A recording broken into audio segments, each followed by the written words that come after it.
আমার চ্যানেলে সবাইকে আজ স্বাগত। আমি আজ বানাবো শিম দিয়ে ঝাল ঝাল পোস্ত। যারা শিমের দানা খাবে না তারা এইভাবে শিমের দানাগুলো ওপর থেকে তুলে বের করে দেবে। আমি শিমের দানা খাই না, তাই শিমের দানাগুলো এইভাবে আমি ওপর থেকে বের করে দিয়েছি। শিলে পোস্ত আর দুটো শুকনো লঙ্কা বেটে নেব। কড়াতে সরষের তেল দিয়ে দিয়েছি। এইবারে আমি শিমগুলো ভেজে নেব।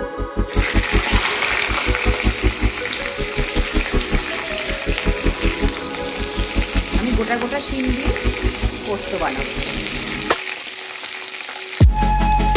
শিমগুলো ভাজা ভাজা হয়ে গেছে।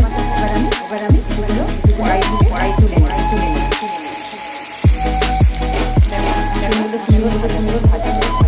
শিমগুলো তুলে নিয়েছি। একে একে দিয়ে দেবো এই পোস্ত বাটা, যেটা আমি পোস্তটা বেটে রেখেছিলাম। পোস্ত বাটাটা দিয়ে দেবো। শিম ভাজার তেলগুলো তেলটা একটু কালো করবো। অল্প একটু হলুদ গুঁড়ো, অল্প একটু লঙ্কার গুঁড়ো,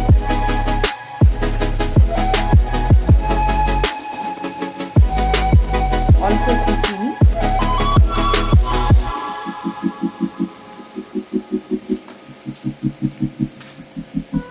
অল্প নুন।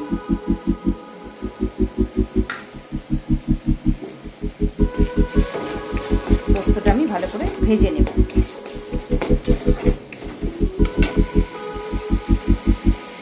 একটু শিল ধোয়া জল দিয়ে দিলাম।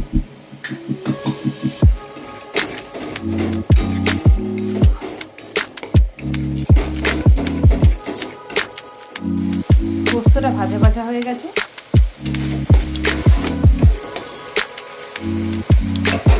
আমি এবার ভাজা শিমগুলো দিয়ে দেব। দিয়ে ভালো করে নাড়িয়ে নেব।